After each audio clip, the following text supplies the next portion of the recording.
भाई बहुत कम ऐसा होता है कि कोई कंपनी किसी दूसरी कंपनी को इतना ओपनली कॉपी करती है। अब सैमसंग और एप्पल की स्टोरी ये है कि एप्पल के मोबाइल फोन्स के अंदर सैमसंग के पार्ट लगते हैं और सैमसंग के मोबाइल फोन्स जो हैं वो एप्पल के डिजाइन को अक्सर औकात कॉपी कर रहे होते हैं। और ये ऐसा नहीं है कि एप्पल नहीं करता या सैमसंग नहीं करता, दोनों कंपनीज करती है, बट बहुत कम ऐसा होता है कि ये कंपनी इतना ज्यादा किसी चीज को कॉपी कर लें कि पूरी प्रोडक्ट ही कॉपी हो जाए। मतलब फीचर कॉपी करना ठीक है, बट अगर आप एक पूरी प्रोडक्ट को उठा के छापा लगा दें तो वो मेरे ख्याल से एक प्रॉब्लम हो सकती है। सैमसंग ने recently Samsung Galaxy watch ultra को लॉन्च किया और इस घड़ी के ऊपर मेरा जो क्रिटिसिज्म है शायद आपको ज्यादा इसलिए लग रहा हो क्योंकि ये घड़ी एंड्रॉयड स्पेस की सबसे अच्छी स्मार्ट वॉच है जो कि इस टाइम आप खरीद सकते हैं। तो उस लिहाज से अगर इसको देखा जाए तो ये काफी सॉलिड लगती है, बट अगर इसको आप एप्पल वॉच अल्ट्रा के कंपेटिटर के तौर पे देखते हैं तो चीजें थोड़ी सी फॉल डाउन होना शुरू हो जाती हैं। इस वॉच की अगर आप प्राइस टैग की बात करते हैं तो इंटरनेशनली ये तकरीबन आई थिंक $650 के करीब लॉन्च की गई है। पाकिस्तानी मार्केट में इसका जो प्राइस टैग है वो अराउंड 150,000 रुपीज़ के करीब चल रहा है। इनफैक्ट ये नीचे गिर रहा है क्योंकि बहुत ज़्यादा वॉचेस जो हैं वो पाकिस्तान के अंदर इंपोर्ट कर ली गई थी, लेकिन इनकी जो सेल है वो उतनी नहीं रही। ऑन द फ्लिप साइड $799 की एप्पल वॉच अल्ट्रा आती है जो आज भी 2,20,000 के प्राइस टैग में बिक रही है। ये जो पर्टिकुलर वॉच है ये यूट्यूब मोबाइल फोन वालों ने हमें सेंड आउट की है, जिनकी कचहरी बाजार में शॉप है, मैं नंबर डाल दूंगा if you want to check this out, या कोई भी अगर आपने मोबाइल फोन खरीदना है। खैर बॉक्स की अगर आप बात करते हैं तो यहाँ पर आपके पास LTE वर्जन जो है वो आपको देखने को मिलता है। तो इसका एक ही वेरिएंट आता है जो LTE वाला है, यानी कि इसके अंदर आप ई सिम चला सकते हैं। पाकिस्तान के अंदर वो फैसिलिटी अवेलेबल ही नहीं है, तो ना तो एप्पल वॉच अल्ट्रा की ई सिम चलती है और ना ही इसकी चल सकती है। इसके अंदर ड्यूल GPS को भी ऐड कर दिया गया है, जिसका बेसिकली मतलब ये है कि इसके अंदर होने वाला जो GPS है वो आपके मोबाइल फ़ोन के GPS से भी ज़्यादा एक्यूरेट होने वाला है। और नॉर्मल स्मार्ट वॉचेस के अंदर अगर आप कोई वॉक करते हैं या आप कोई रनिंग करते हैं तो आपको बेसिकली जो है वो अपना मोबाइल फ़ोन जेब में साथ कैरी करना पड़ता है। यहाँ पर ऐसा मसला नहीं आएगा। बॉक्स को ओपन करने पर सबसे पहले तो आपको आपका जो मेन वॉच है वो और उसके अलावा कुछ पेपर वर्क देखने को मिल जाता है। अनबॉक्सिंग एक्सपीरियंस काफ़ी सैमसंग वाला है जो कि एक अच्छी बात है। उसकी रीज़न ये है कि ये जो सैमसंग के मोबाइल फ़ोन्स आते हैं उनसे मिलता जुलता ही अनबॉक्सिंग एक्सपीरियंस आपको प्रोवाइड कर देता है। इस बॉक्स के अंदर आपको ये आपका चार्जिंग डॉक देखने को मिल जाता है जो कि Type-C के थ्रू चार्ज करेगा, एंड इसके अलावा आपको आपकी वॉच देखने को मिल जाती है जो कि अब मुकम्मल तौर पर टाइटेनियम बिल्ड के अंदर आ रही है जिस तरह एप्पल वॉच अल्ट्रा के अंदर थी। और उसके अलावा यहाँ पर अगर आप इसके डिज़ाइन लैंग्वेज की बात करते हैं तो to be very honest on this one, internet के ऊपर बहुत ज़्यादा लोग इसको क्रिटिसाइज कर रहे थे कि एप्पल वॉच अल्ट्रा से इंस्पायर्ड है। पर्सनली मुझे इसके डिज़ाइन में वो चीज़ नज़र नहीं आई। मुझे ऐसा लगता है कि कलर जो हैं उनको मैच किया गया है, घड़ी उतना इंस्पायर्ड नहीं है। लेकिन अगर आप बैंड की बात करते हैं तो मेरे ख्याल से ये वो एरिया है जहाँ पर एप्पल वॉच अल्ट्रा को काफ़ी ज़्यादा कॉपी करने की कोशिश की गई है, और यही वो वजह है जिसकी वजह से लोग कह भी रहे हैं कि ये एप्पल का क्लोन है। जबकि रियलिटी ये है कि जो घड़ी इन इटसेल्फ है उसका डिज़ाइन मुझे बहुत ज़्यादा यूनिक और बहुत ज़्यादा पसंद आया है, और क्योंकि ये गोल्ड डायल के अंदर आती है तो इसकी जो लुक है वो भी मुझे एप्पल वॉच अल्ट्रा के निस्बत ज़्यादा प्यारी लगी है।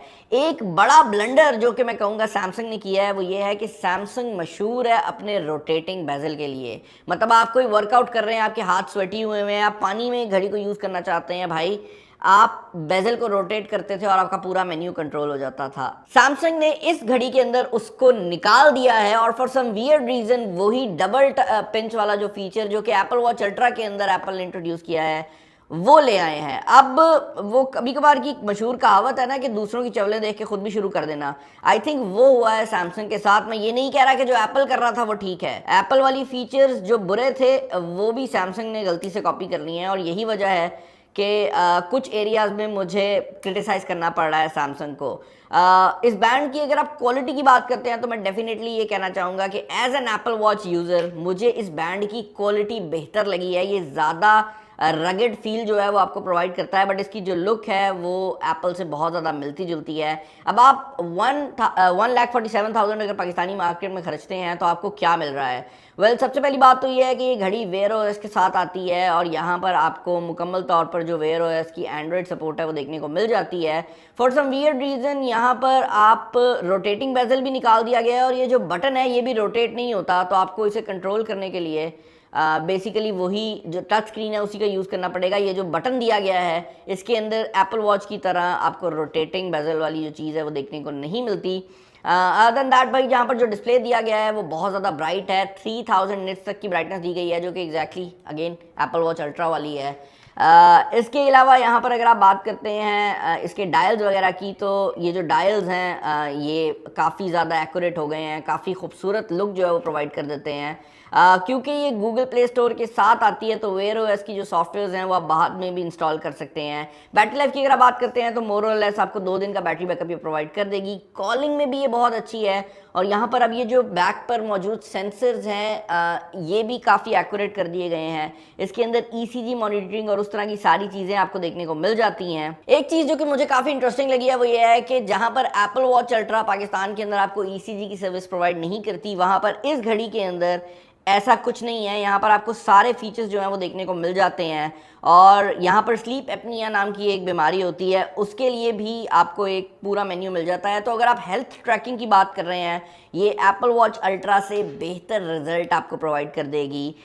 ओवरऑल अगर आप इस घड़ी के रिलेटेड मेरे ओपिनियंस जानना चाहते हैं तो मैं ये कहूँगा कि भाई इसके अंदर मिलिट्री ग्रेड प्रोटेक्शन दी गई है, जिसका मतलब ये है कि अगर आप इसको फेंकते वगैरह हैं तो ये नहीं टूटने वाली। और मैं ये भी कहूँगा कि मुझे इसकी लुक भी काफ़ी ज़्यादा पसंद आई है। बट अगर आप एक एंड्रॉयड यूज़र हैं तो do you really need it? Like Android users usually Android को इसलिए प्रेफर करते हैं क्योंकि उसके अंदर कुछ एक्स्ट्रा चीज़ें होती हैं। तो जब आप घड़ी खरीद रहे हैं, अगर उसके अंदर एग्जैक्टली वही चीज़ें दी गई हैं जो कि एप्पल वॉच के अंदर थी, और जो एक्स्ट्रा चीज़ें सैमसंग प्रोवाइड करता है, इवन अपनी सैमसंग गैलेक्सी वॉच 7 के अंदर रोटेटिंग बेजल आता है, वो इसके अंदर नहीं दिया गया, और ये घड़ी उससे डबल से भी ज़्यादा महंगी है। वो घड़ी $300 की है, ये $650 की है। तो सिर्फ थोड़ी सी बैटरी के लिए आप इस घड़ी को प्रेफर करेंगे या नहीं करेंगे, और उसके अलावा टाइटेनियम बिल्ड है। अच्छा भाई इंटरनल्स की अगर आप बात करते हैं तो यहाँ पर सैमसंग का अपना चिप लगाया गया है, 2 GB रैम है, 32 GB की इंटरनल स्टोरेज है। बट घड़ी है तो आई डोंट थिंक सो कि आप 2 GB रैम को भी मुकम्मल तौर पर यूटिलाइज कर सकेंगे। इसके अलावा एक और मेजर किस्म का चेंज जो कि हमें इस बार देखने को मिला है वो ये है कि इसके अंदर आपको सैफायर ग्लास भी देखने को मिल जाता है। तो जिस तरह एप्पल वॉच अल्ट्रा में सैफायर ग्लास था, यहाँ पर भी है। मैं एप्पल वॉच अल्ट्रा पिछले 2 सालों से यूज़ कर रहा था, अभी मैंने चेंज की है, और उसके ऊपर एक भी स्क्रैच नहीं पड़ा। तो मुझे उस चीज़ की खुशी है कि इस घड़ी पे भी स्क्रैच नहीं पड़ेगा। बट देन अगेन $300 वाली जो इनकी वॉच 7 है उसके अंदर भी आपको सैफायर ग्लास मिलता है। तो अगर आप सिर्फ इस काम के लिए ले रहे हैं कि आपको स्क्रैचेस ना पड़े तो वो उस घड़ी में भी आपको देखने को मिल जाता है। बाकी टाइटेनियम बिल्ड भी इसकी जो है वो काफ़ी लाइट वेट है, घड़ी भारी नहीं फील होती जब आप इसको कलाई पे पहनते हैं। ओवरऑल डिज़ाइन भी मुझे इसका काफ़ी ज़्यादा पसंद आया है। अदर देन दैट मैं यही कहना चाहूँगा कि 90% of the user will not use the features जो कि ये घड़ी प्रोवाइड कर रही है। और मेरे हिसाब से अगर आपने एक अल्ट्रा वॉच बनानी भी थी ना, तो ये बैंड नहीं बनाने थे यार। ये जो ऑरेंज बैंड है इसको बनाना गलती है, और दूसरा इसको इवेंट पे शो करना गलती है। अगर आप ये बैंड इवेंट पे शो ना करते और सैमसंग की वेबसाइट पे ये बैंड अवेलेबल होते तो आई डोंट थिंक सो कोई मसला होना था। बट ये वो बैंड है जो कि सैमसंग ने अपने इवेंट पे शो किया है, और इसी कलर का एग्जैक्ट बैंड जिसके अंदर इसी तरह के ओपनिंग्स हैं वो एप्पल ने भी शो किया था। यही वजह है कि आई थिंक थोड़ा सा फ्लैक मिल रहा है। ओवरऑल मैं ये ज़रूर कहना चाहूँगा कि this is still the best smart watch जो कि आप एंड्रॉयड स्पेस के अंदर ख़रीद सकते हैं। यहाँ पर हमने साउंड क्वालिटी को चेक किया है, इसकी जो कॉल क्वालिटी है बहुत अच्छी है। अब क्योंकि ये मुकम्मल स्मार्ट वॉच है तो इसके अंदर आप सॉफ्टवेयर वगैरह भी इंस्टॉल कर सकते हैं। ओवरऑल जो इसकी सैमसंग के साथ पेयरेबिलिटी है वो भी हमें काफ़ी ज़्यादा पसंद आई है। और कहीं पर भी ऐसा नहीं है कि आप ये घड़ी खरीद के रिग्रेट करेंगे, बट ये ज़रूर है कि जब आप 1.5 लाख के करीब खर्च रहे होते हैं तो आपको थोड़ी सी वो एक्सक्लूसिविटी भी चाहिए होती है कि भाई मैं घड़ी कोई देखे ना तो ऐसे लगे कि मैंने इतने पैसे खर्चे हैं। तो वहाँ पर ये थोड़ा सा मिसिंग है। बट अगर आप इसके फीचर्स यूज़ करते हैं तो फीचर वाली साइड से this feels like a proper product. Channel पर नया, चैनल को सब्सक्राइब कर लीजिएगा। इस घड़ी को अगर आपने ख़रीदना है तो ये पाकिस्तानी मार्केट में मिल रही है, लेकिन पाकिस्तानी मार्केट में अभी तक ऑफिशियल स्टॉक नहीं पहुंच सका। तो दुबई वगैरह से आने वाला स्टॉक अवेलेबल है, जिसका मतलब ये है कि लोकल वारंटी इसके ऊपर आपको देखने को नहीं मिलेगी। और या that is pretty much it for this video. I hope ये वीडियो आपको पसंद आई होगी। इस वीडियो में इतना ही। This is Bilal signing of.